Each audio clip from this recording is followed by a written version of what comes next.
Hey guys, this is our second video on purchasing power parity, and in this video we're talking about how purchasing power parity is a theory of exchange rate determination.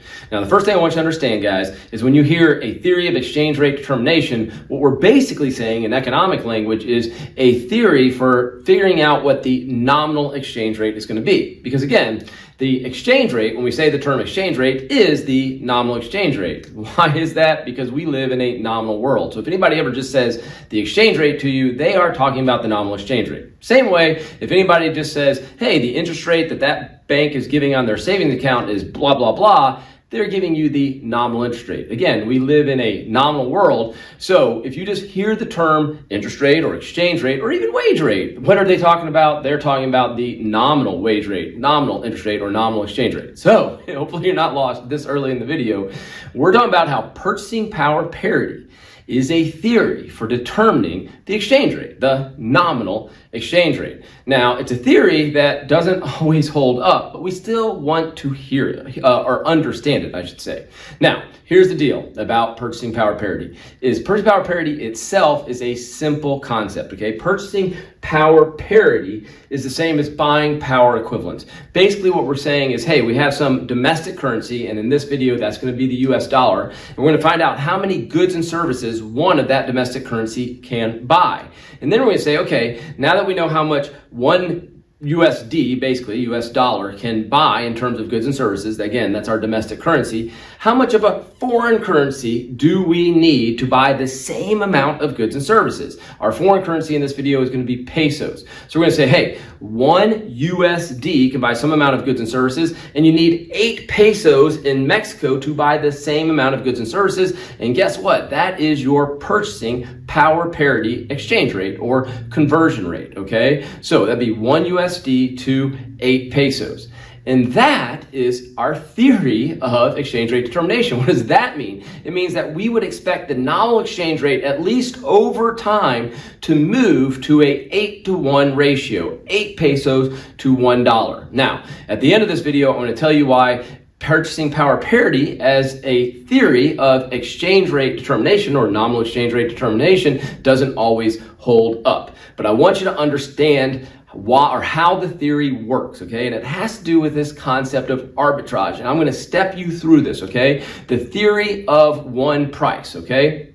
So here's what we're going to basically say. We're going to say we've got a market basket out there, okay? And I want you to think of this market basket. We could have it in the United States or we could take it to Mexico. This market basket would sell for 100 USD, or you could buy it for 100 USD. We're going to say the buying and the selling price are the same, okay? So this market basket you could buy it or sell it at 100 USD in the United States.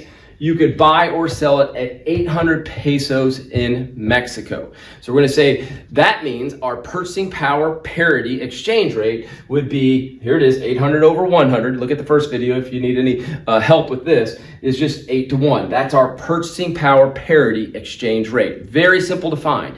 And I like to always tell students, you don't need to know the real exchange rate or the nominal exchange rate to find the PPP, the purchasing power parity exchange rate. So there we go. We've got it, all right? But we're going to say the nominal interest rate is 16 pesos to 1 USD. Now again, we would not expect this under the theory of purchasing power parity exchange rate determination for this discrepancy to exist very long. We would expect that these two would converge on each other, okay? Again, this is this theory or law of one price that purchasing power parity determination of exchange rates is based on. So here's how the logic goes, okay? Here's what you could do given this current discrepancy.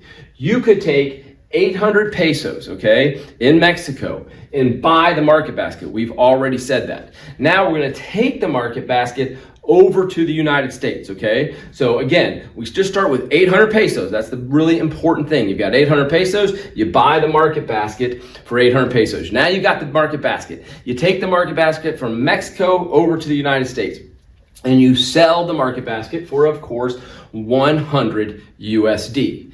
But now what you do is you head over to the exchange market, which of course is exchanging currencies at the nominal exchange rate, right? So you head over to the exchange market and you say, okay, I got 100 USD. How many pesos could I get? 1,600 pesos, which right there, that's a problem. Hopefully you understand that, hey, wait a second, you profited on that. In fact, you doubled your money on this discrepancy that exists. So just to make sure we've got it, let's step it through one more time, okay? So we've got a discrepancy between the nominal exchange rate and the purchasing power parity exchange rate. And we have this theory that says, hey, the purchasing power parity exchange rate and the nominal exchange rate should converge into one exchange rate. That this is a way that we can predict what the nominal exchange rate should eventually be. Again, the theory doesn't always hold, but here's how or why this theory plays out the way it does. Because if there is a discrepancy, in this particular situation, we could take 800 pesos. So I just start with 800 pesos. I go buy the market basket. Great, I've got the market basket. I now take the market basket into the United States. I sell the market basket in the United States for 100 USD. Now I take my 100 USD to the exchange market. I supply that USD to the exchange market and I get, well, if I have 100 USD and we got a 1:16 ratio right here, I would get 1,600 pesos. I've doubled my money and that should not exist. I just had this arbitrage situation. I just made easy, free money by this situation. So therefore, we would expect the two exchange rates to converge.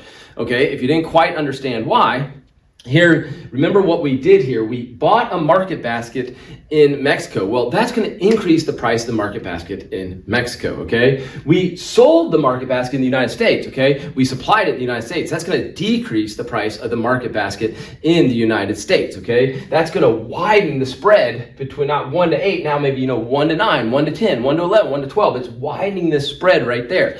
But on top of that, if you looked at what I did with the currency, okay, I supplied dollars and demanded pesos, right? So when I supplied the dollar, that's going to cause the dollar to depreciate. I demanded pesos, that's going to cause it to appreciate, which is going to cause this ratio to converge closer to this. So those things that I just explained, okay, the fact that I bought a market basket in Mexico, again, causing the market basket to start increasing in price. Think that 800 going up, okay? I sold it in the United States, causing the price to go down, okay? So now you got this 1 to 8, okay, becoming a bigger discrepancy between the two. But also, when it comes to the nominal exchange rate, I took 100 USD, supplied it to the exchange market, supplying dollars, causing the dollar to depreciate. So we would expect actually the 16 to start dropping to 15, to 14, to 13, and there you go. These two should converge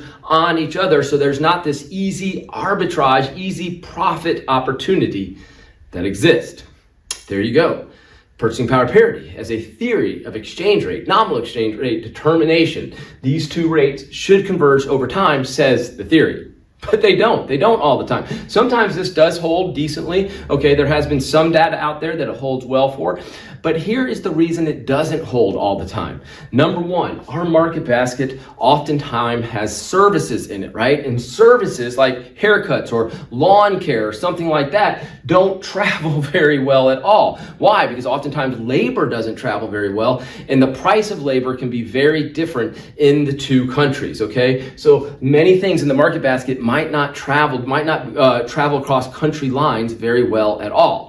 On top of that, there's a transaction cost to this whole thing. You said, you probably kind of noticed that in the video. I bought the market basket in Mexico and I took it to the United States, and I acted like there was no cost of that transaction of transporting it to the United States. So there's transaction cost also involved, okay? So those two reasons is why purchasing power parity as a theory of nominal exchange rate determination doesn't always hold. I hope that video made sense to you. Again, purchasing power parity, not a tough concept. We use it to do conversions. That's what we did in part 1. Okay, we took some amount of money earned over a month in Mexico and we converted it to USD. We use it for conversions, and it's good to do conversions, but we also think of it as this theory of exchange rate determination, which doesn't always hold up all that well. We'll see you in the next video.